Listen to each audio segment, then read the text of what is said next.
ఆంధ్రప్రదేశ్ ప్రభుత్వం ప్రపంచ పర్యావరణ దినోత్సవాన్ని పురస్కరించుకొని వన మహోత్సవం కార్యక్రమాన్ని పండుగలా నిర్వహించింది. ఏపీ రాజధాని ప్రాంతంలోని అనంతవరం సమీపంలోని పార్క్లో CM Chandrababu, deputy CM Pawan Kalyan మొక్కలు నాటారు. రాష్ట్ర వ్యాప్తంగా 5 కోట్ల మొక్కలు నాటాలని ఏపీ ప్రభుత్వం ప్రణాళిక రూపొందించింది. సింగపూర్, రష్యా, చైనా తరహాలో రాజధాని ప్రాంతంలో మొక్కలను పెంచడం ద్వారా అమరావతిని బ్లూ గ్రీన్ నేచర్గా మార్చడమే లక్ష్యంగా ముందుకెళ్తోంది. రాష్ట్రంలో అన్ని ప్రాంతాల కన్నా అమరావతిలో 2-3 డిగ్రీల ఉష్ణోగ్రత తక్కువ ఉండేలా ప్రభుత్వం ప్రణాళిక రూపొందించింది.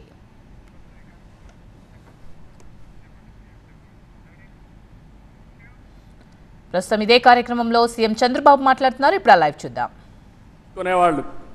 అంటే ఒక పర్యావరణాన్ని కాపాడడం కోసం విద్యార్థుల్లో స్ఫూర్తి నింపిన వ్యక్తి కేశవయ్య నాయుడు. అలాంటి వ్యక్తి ఇప్పుడు కూడా నాకు జ్ఞాపకం ఉంటాడని చెప్పి మీ అందరికీ తెలియజేస్తున్నా. మీలో కూడా గుర్తుపెట్టుకోవాలి, పిల్లలు బాగా చదువుతున్నారు, నాలెడ్జ్తో ముందుకు పోతున్నారు. భవిష్యత్ అంటే ఒక చదివే కాదు, నాలెడ్జే కాదు, మనం అన్ని రంగాల్లో అభివృద్ధి కావాల్సిన అవసరం ఉంది. ఈరోజు ప్లాస్టిక్ ఉంది, చాలా ప్రమాదకరం. నిన్నే మా కృష్ణయ్య గారు ఒక ఆర్టికల్ రాశాడు, చూశాను. అడవుల్లో ఉండే ఏనుగులు కూడా ప్లాస్టిక్ తిని చనిపోతే దాన్ని పోస్ట్ మార్టం చేస్తే కొన్ని కేజీలు ప్లాస్టిక్ పేరుకుపోయి ఉంది. అంటే ఎంత ప్రమాదం మీరు ఆలోచించండి. ఈరోజు మనం తినే తిండి కూడా ప్లాస్టిక్ అంతా ఉపయోగించిన తిండి మనం తింటున్నాం. మన పొలాలకేసి అవి అదే విధంగా తయారయ్యే పరిస్థితి వచ్చింది. మన పశువులు కూడా ఈ ప్లాస్టిక్ ఇవన్నీ తిని ఆ పాలు మనం తాగుతున్నామంటే ఎంత వాతావరణాన్ని కాలుష్యం చేస్తున్నామో మనం గుర్తుపెట్టుకోవాల్సిన అవసరం ఉంది. అందుకే ఈ ప్రభుత్వం స్పష్టంగా స్వచ్ఛ ఆంధ్రప్రదేశ్ 3వ శనివారం నిర్వహిస్తున్నాం. నేను ఒకటే మీకు హామీ ఇస్తున్నా, రాష్ట్రంలో ఎక్కడ కూడా చెత్త కాదు, చెత్త నుంచి సంపద సృష్టించే అవకాశం మనకుందని చెప్పి కూడా నిరూపిస్తామని మరొక్కసారి మీ అందరికీ విజ్ఞప్తి చేస్తున్నాను. అందుకే ఈరోజు చూస్తే గుంటూరులో మీరు చూస్తున్నారు, చెత్త నుంచి ఎనర్జీ కరెంట్ ఉత్పత్తి చేసే ప్లాంట్ పెట్టాం, విశాఖపట్నంలో పెట్టాం. ఇప్పటికీ అన్ని ప్లాంట్స్ పెట్టి కంప్లీట్ చేసేవాళ్ళం. కానీ గడిచిన ప్రభుత్వం దీనిపైన కూడా సీత కన్నేశారు. దీనివల్ల ఇబ్బంది పడ్డాం. ఈరోజు నేను ఒకటే హామీ ఇస్తున్నాను, రాబోయే 3 సంవత్సరాల్లో ఇంకా ఒక 3 వేస్ట్ టు ఎనర్జీ ప్లాంట్స్ వస్తాయి. పట్టణ ప్రాంతాల్లో 90% చెత్తంతా తీసి, పొడి చెత్త తీసి ఎనర్జీగా చేసే పరిస్థితి వస్తుంది. రెండోది, గ్రామీణ ప్రాంతాల్లో మిమ్మల్ని అందరినీ ఒకటే కోరుతున్నాను, ఏదైతే ఇంత మునిపి వేస్ట్ కాంపోస్ట్ కింద కొన్ని సెంటర్లు పెట్టాం. ఇక్కడి నుంచి ప్రతి ఒక్క ఇంటి దగ్గర చెత్త కలెక్ట్ చేయాల్సిన అవసరం ఉంది. అందులో నుంచి ప్రోడక్ట్స్ అన్నీ సెగ్రిగేట్ చేయాలి. ఏది కూడా వేస్ట్ కాదు, అన్నీ రీసైక్లింగ్ ఉపయోగపడతాయి. ఈరోజు ప్లాస్టిక్ని మళ్ళా ప్లాస్టిక్ కానీ ఇప్పుడే ఒక ఎగ్జిబిషన్ పెట్టారు, అనేక వస్తువులు తయారు చేస్తున్నారు. ఒక పక్క మన వరి నుంచి కూడా ఏదైతే వేస్ట్ ఉందో గడ్డితో కూడా కరెంట్ ఉత్పత్తి చేయడం, లేకుంటే బయోఫ్యూయల్ తయారు చేయడం అవకాశాలు ఉన్నాయి. ఈ విధంగా ఏదైనా పెంకులు ఉంటే, సీసం ఉంటే మళ్ళా రీసైక్లింగ్ ఉపయోగించుకుంటాం. ఈవెన్ మన కార్లకు ఉపయోగపడే వేస్ట్ ఏదైనా ఉంటే అలాంటి వేస్ట్ కూడా ఇంజన్లు కానీ అవన్నీ రీసైక్లింగ్ ఉపయోగపడే పరిస్థితి వస్తుంది. దీన్నే సర్క్యులర్ ఎకానమీ అని పిలుస్తున్నాం. రాబోయే 1 సంవత్సరంలో ఇవన్నీ కూడా డెమాన్స్ట్రేట్ చేసి ఆంధ్రప్రదేశ్ రాష్ట్రంలో ఏది వేస్ట్ కాదు, వేస్ట్ నుంచి సంపద సృష్టించే మార్గానికి అవసరమైన ఇన్సెంటివ్స్ ఇచ్చే బాధ్యత ఈ ప్రభుత్వాన్ని చెప్పి మరొక్కసారి మీ అందరికీ తెలియజేస్తున్నా. ఎందుకు నేను ఈ మాట వాడుతున్నానంటే, ఇది ఎవ్వరికీ అనుకుంటూనే ఉన్నాం, శ్రద్ధ పెట్టడం లేదు, ప్రభుత్వాలు పాలసీలు తేవడం లేదు, మీరు కూడా పట్టించుకోకుండా మన అనారోగ్యానికి మనమే కారణం అవుతున్నాం. ఈరోజు ఈ యొక్క రీసైక్లింగ్ సర్క్యులర్ ఎకానమీకి ఇప్పటికే 87 మున్సిపాలిటీల్లో 157 ఆర్ఆర్ సెంటర్లు కూడా ఏర్పాటు చేశాం. ఇదే కార్యక్రమానికి రాబోయే రోజుల్లో 17 కార్పొరేషన్లు వచ్చే జూలై 5 నాటికి, ఇప్పటికైతే అక్టోబర్ 2కు 17 కార్పొరేషన్లు వస్తున్నాయి. వచ్చే ఏడాది జూన్ 5కి మొత్తం రాష్ట్రాన్ని సింగిల్ యూజ్డ్ ప్లాస్టిక్ రహితంగా మారుస్తాం. ఇలాంటి కార్యక్రమాలతో ముందుకు పోతున్నాం. ఇంకోటి కూడా మీ అందరికీ విజ్ఞప్తి చేస్తున్నాం. ఈరోజు మనందరం కూడా ఒక ఆలోచన చేయాలి. ఇంట్లో పొడి చెత్త వస్తుంది, తడి చెత్త వస్తుంది. పొడి చెత్త మీరంతా కూడా వేరు చేసి అవసరమైతే తడి చెత్తని మీ ఇంట్లోనే కాంపోస్ట్గా తయారు చేసుకుని మీరు రూఫ్ టాప్ గార్డెన్ కానీ ఇంట్లో కిచెన్ గార్డెన్ కానీ ఇవన్నీ పెట్టుకొని మీరే కావాల్సినటువంటి కూరగాయలు పండించుకునే అవకాశం వస్తుంది. ఇది కూడా ప్రతి ఒక్కరూ చేయాల్సిన అవసరం ఉంది. పొడి చెత్త కలెక్ట్ చేసుకొని రీసైక్లింగ్ పంపిస్తాం. దీనికి కూడా కొన్ని సెంటర్లు కూడా ఏర్పాటు చేస్తున్నాం. ఎక్కడికక్కడ ఆ సెంటర్లు చేసి ఎక్కడ కూడా రోడ్డు మీద ఏ వేస్ట్ కనపడకుండా పూర్తి చేసే బాధ్యత ప్రభుత్వం తీసుకుంటాం. ఈరోజు ఒక ఉదాహరణ మీరు చూస్తే ఈ విషయాలు అందరం కూడా అప్రమత్తంగా ఉండాల్సిన అవసరం ఉంది. ఈరోజు చికెన్ ఉంది, ఎముకలు ఉన్నాయి. ఇలాంటి వేస్ట్ అంతా కూడా ఎక్కడంటే అక్కడ వేసి ఇవన్నీ తీసుకుపోయి ఏది చేపలు పెంచుతున్నారో వాటికి ఆహారంగా వేస్తున్నారు. దీనివల్ల చాలా వరకు నష్టం జరుగుతూ ఉంది. చేపలు కూడా అనారోగ్యం పాలవుతున్నాయి. పెరిగిన కలుషితమైన వాతావరణాలు పెరుగుతున్నాయి. దీనివల్ల మనకు నష్టం వస్తూ ఉంది. అందుకే కొన్ని అయితే దీన్ని ప్రాపర్గా సర్క్యులర్ ఎకానమీ పంపిస్తే రీసైకిల్ చేసి మంచి ప్రోటీన్గా తయారు చేసే అవకాశం వస్తుంది. ఇంకో పక్క ఒక వినూత్నమైన కార్యక్రమానికి ఈరోజు శ్రీకారం చుట్టారు. మన వాళ్ళు అందరికి కూడా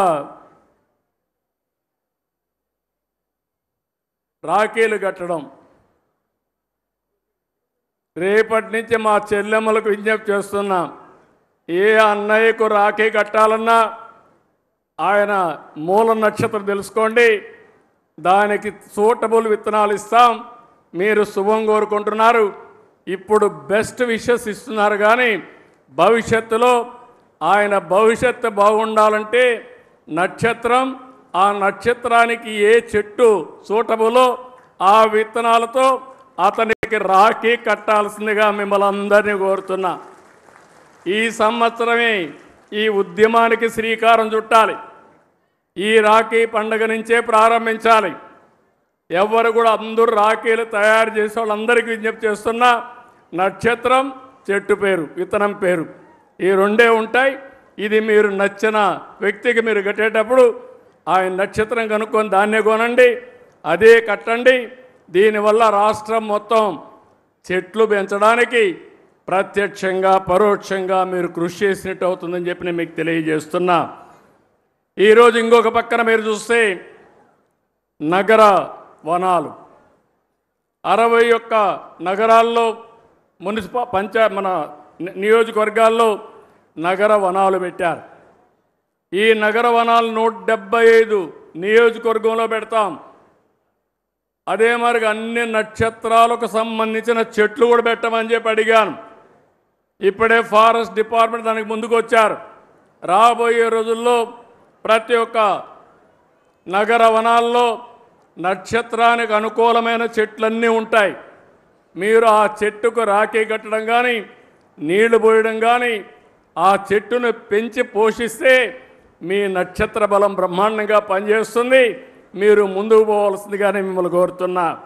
ఎప్పుడు కూడా అన్ని రిలీజియన్స్ కూడా, హిందూయిజం కానీ లేకపోతే ముస్లిం ఇది కానీ ఇస్లాం కానీ క్రిస్టియానిటీ కానీ అందరూ కూడా నేచర్ని ప్రేమించమన్నారు తప్ప నేచర్ని ద్వేషించమని ఎవరు చెప్పలేదు.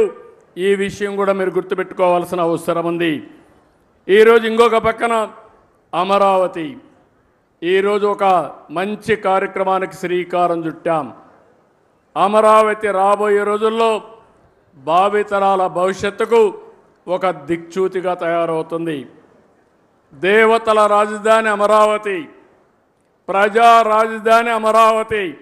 ఆ అమరావతిలో మనందరం ఉండడం మనందరి అదృష్టమని మరొక్కసారి మీ అందరికీ విజ్ఞప్తి చేస్తున్నా. ఈ అమరావతి భవిష్యత్తులో ఒక బ్రహ్మాండమైన సిటీగా తయారవుతుంది. అందులో కూడా మీరు చూస్తే బ్లూ సిటీగా, గ్రీన్ సిటీగా, ఒక సుందరమైన నగరంగా ఈ అమరావతిని ఏర్పాటు చేస్తామని మీ అందరికీ విజ్ఞప్తి చేస్తున్నాను. ఈరోజు ఇక్కడ చెట్లు పెట్టాం. ఈ చెట్లు అయితే 16 రకాల చెట్లు ఈరోజు ఇక్కడ పెట్టడం జరిగింది. మియావాకి జపాన్ గార్డెన్ ఇది. అది 3 సంవత్సరాలు మనం మెయింటైన్ చేస్తే తర్వాత మెయింటెనెన్స్ అవసరం లేదు, ఆటోమేటిక్గా పెరుగుతుంది, బ్రహ్మాండంగా గ్రీనరీ వస్తుంది. ఇది ప్రపంచానికి ఒక ఆదర్శం. అలాంటి మియావాకి గార్డెన్లు ఇక్కడ పెడతాం. ఇది కాకుండా ఇదే సిటీలో కొన్ని దేశాల గార్డెన్స్ కూడా పెడతాం. ఒక పక్కన మీరు చూస్తే చైనీస్ గార్డెన్ కానీ, కొరియా గార్డెన్ కానీ, జపాన్ గార్డెన్ కానీ, ఇలాంటి వివిధ దేశాల్లో మంచి గార్డెన్స్ ఉంటే అవన్నీ తీసుకొచ్చి ఇక్కడ అభివృద్ధి చేసే పరిస్థితి తీసుకొస్తాం. దీనివల్ల చాలా వరకు ఉపయోగం వస్తుంది. పర్యాటక రంగం పెరిగే అవకాశం వస్తుంది. ఇంకొక విషయం మీ అందరికీ విజ్ఞప్తి చేస్తున్నాను. ఒకప్పుడు కరెంటు లేని పరిస్థితి, ఈరోజు మనం ఇంటి దగ్గరనే కరెంటు ఉత్పత్తి చేసుకునే పరిస్థితి. దీనివల్ల పర్యావరణం పరిరక్షించబడుతుంది. నేను అందుకనే ఒక పాలసీ కూడా కేంద్రం తీసుకొస్తే దాన్ని అమలు చేస్తున్నాం. ఎస్సీలకు అందరికీ 2 కిలోవాట్లు అంటే 240 మెగావాట్లు కరెంటు ఉచితంగా ఏర్పాటు చేసుకోవడానికి ఏర్పాటు చేస్తాం. వాళ్ళ కరెంటు మిగిలితే గ్రిడ్కి ఇవ్వచ్చు, వాళ్ళ కరెంట్ అవసరమైతే తిరిగి తీసుకోవచ్చు. వాళ్ళు ఉపయోగించుకున్న దానికంటే ఎక్కువ కరెంటు ఉత్పత్తి అయితే డబ్బులు ఇచ్చే ఏర్పాటు కూడా చేస్తాం. వెనుకబడిన వర్గాలకి దగ్గర 98,000 రూపాయలు సబ్సిడీ ఇస్తాం. 3 కిలోవాట్లు పెట్టుకోవచ్చు. ఆ తర్వాత కరెంటు ఛార్జీలు కట్టే పరిస్థితి ఉండదు. అలాంటి వినూత్నమైన కార్యక్రమాలకు శ్రీకారం చుట్టాం. అదే మరి రైతులందరికీ విజ్ఞప్తి చేస్తున్నాం. కుసుమ్ కింద మీరు ఎవరైనా సరే మీ బోర్వెల్స్ కరెంటు కావాలంటే ఫ్రీగా సోలార్ పంప్ సెట్లు పెట్టిస్తాం. మీరు వాడుకోండి, మిగిలిన కరెంటు మీ ఇంటికి వాడుకోండి. ఇంకా కరెంటు మిగిలితే మీ వాహనాల్ని ఈవీఎం కింద కన్వర్ట్ చేసుకునే అవకాశం కూడా మీకు ఉంటుంది. అంటే మీ పంటలు పండించుకోవచ్చు, అదే మరిగా మీ ఇండ్లకు కరెంటు వాడుకోవచ్చు, మీ వాహనాలకి ఉచితంగా కరెంటు వాడుకోవచ్చు, ఛార్జ్ చేసుకోవచ్చు. దానివల్ల ఒక్క పైసా ఖర్చు కాకుండా మీరు ముందుకు పోయే అవకాశం ఉంటుంది. కరెంటు విషయంలో ఈ ప్రభుత్వానికి చాలా స్పష్టత ఉంది. గ్రీన్ ఎనర్జీ రావాలి, థర్మల్ ఎనర్జీ పోవాలి, పొల్యూషన్ పూర్తిగా కంట్రోల్ చేయాలి. తద్వారా జీవితంలో ఎప్పుడు కూడా మీరు గుర్తుపెట్టుకోవాలి, ఎక్కడైతే ఆక్సిజన్ ఎక్కువ ఉంటుందో, ఎక్కడైతే మంచి గాలి ఉంటుందో అక్కడ ఆరోగ్యం బాగుంటుంది. ఆరోగ్యం బాగుండాలంటే అది మన చేతుల్లో ఉంది. పర్యావరణాన్ని కాపాడుకుని చెట్లు కానీ పెద్ద ఎత్తున పెంచితే మన ఆరోగ్యం బాగుంటుంది. ఈ విషయం కూడా మీరు గుర్తుపెట్టుకోవాల్సిన అవసరం ఉంది. ఇది కాకుండా రేపు 21వ తారీఖున ప్రధానమంత్రి నరేంద్ర మోడీ గారి ఆధ్వర్యంలో విశాఖపట్నం కేంద్రంగా ఇంటర్నేషనల్ యోగా డే ప్రారంభిస్తున్నాం. మీ అందరూ ఒకటి గుర్తుపెట్టుకోవాలి, ఇక్కడ అడుగుతున్నా, విశాఖపట్నంలో 21న ఇంటర్నేషనల్ యోగా డే ఉందని తెలిసిన వాళ్ళు ఉంటే చేలు పైకెత్తండి. తెలిసిన వాళ్ళు ఓకే చేలు దించు. తెలియని వాళ్ళు ఉంటే చెప్పండి. ఎవరో లేరు అంటున్నారు. ఓకే, ఎంతమంది యోగా ప్రాక్టీస్ చేస్తున్నారో చెప్పండి. చాలా తక్కువ. అవసరం లేదనుకున్న వాళ్ళు చేలిపైకి ఎత్తండి. యోగా నాకు అవసరం లేదనేవాళ్ళు ఎవరో లేరు. కానీ కొంతమంది చేయడం లేదు. కొన్ని లక్ష్యాలను పెట్టుకున్నాం. రాష్ట్రం మొత్తం ఆ రోజున 1,00,000 కేంద్రాల్లో యోగా ప్రాక్టీస్ చేసి గిన్నిస్ రికార్డ్ బ్రేక్ చేయాలని ఒక లక్ష్యాన్ని పెట్టుకున్నాం. విశాఖపట్నం కేంద్రంగా ఒకే సైట్లో 5 లక్షల మంది యోగా చేయాలని అక్కడ నేనుంటా, మిత్రుడు పవన్ కళ్యాణ్ గారు ఉంటారు, ప్రధానమంత్రి నరేంద్ర మోడీ గారు ఉంటారు. ఇంకో పక్కన 2 కోట్ల మంది 1,00,000 ప్లేసెస్లో యోగా ప్రాక్టీస్ చేయబోతున్నారు. ఇది ప్రపంచ రికార్డు. ఎక్కడా ఎప్పుడూ జరగని విధంగా 2 కోట్ల మంది మన రాష్ట్రం నుంచి ఇంకా ఇతర రాష్ట్రాల్లో నుంచి కూడా చేస్తున్నారు. ఇది కాకుండా ఇంకొక పక్కన మీరు ఆలోచిస్తే మొత్తం దగ్గర 25 లక్షల మంది యోగా సర్టిఫికెట్స్ తీసుకుంటున్నారు. కనీసం 3 రోజులు ప్రాక్టీస్ చేసి యోగా సర్టిఫికెట్ ఇస్తారు. అదే సమయంలో ఆయుష్ ద్వారా యోగాని ప్రతి ఒక్క ఇంటికి చేర్చడానికి ఆఫ్లైన్ ఆన్లైన్ అంటే ఫిజికల్గా ట్రైనింగ్ ఇవ్వడం, ఓసారి ఆన్లైన్ ద్వారా ట్రైనింగ్ ఇవ్వడానికి కార్యక్రమాలు చేపడుతున్నాం. యోగా అనేది మన జీవితంలో భాగం కావాలి. యోగా ద్వారా మీ ఆరోగ్యాన్ని పెంచుకునే పరిస్థితి వస్తుంది. ఇప్పుడు నేను చెప్పిన అన్ని కార్యక్రమాలు మీరు కానీ కనెక్ట్ చేసుకుంటే మీ జీవితంలో చాలా వెసులుబాటు వస్తుంది.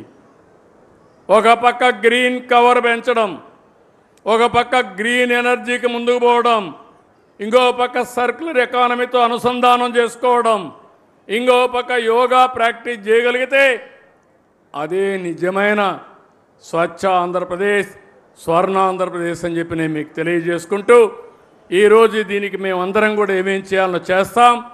మీరు కూడా సహకరించాలి. ఆ విధంగా పిల్లల్లో ముఖ్యంగా కోరుతున్నా, నాకు అనిపిస్తుంది మన రాష్ట్రంలో ఉండే పిల్లల్లో ఉండే తెలివితేటలు వేరేది ఇక్కడెక్కడా కనపడవు. అది మన అదృష్టంగా నేను భావిస్తున్నా. నేను ఒకటే చెప్తున్నా, మీ అందరికీ ప్రపంచంలో ఏ అవకాశాలు ఉన్నాయో, ఎలాంటి మార్పులు వస్తాయో ముందే చెప్పే బాధ్యత నాది. దాన్ని ఆచరించి ప్రపంచాన్ని జయించే బాధ్యత ఈ పిల్లలపైన ఉందని చెప్పి మరొక్కసారి విజ్ఞప్తి చేస్తూ ఈరోజు ఈ కార్యక్రమానికి వచ్చిన మిమ్మల్ని అందరినీ పేరు పేరున మనస్ఫూర్తిగా అభినందిస్తూ మళ్ళా పర్యావరణ దినోత్సవం నెక్స్ట్ ఇయర్కి మళ్ళా కలుస్తాం. ఆ మధ్యలో కార్యక్రమాలన్నీ చేపడతాం. ఈ ఒక్క సంవత్సరంలో చేసినటువంటి కార్యక్రమాలని, దాని ఫలితాలని మళ్ళీ రాబోయే సంవత్సరం సమీక్షించుకుంటూ ముందుకు పోతామని చెప్పి తెలియజేసుకుంటూ అందరికీ నమస్కారాలు. జై హింద్, జై జన్మభూమి.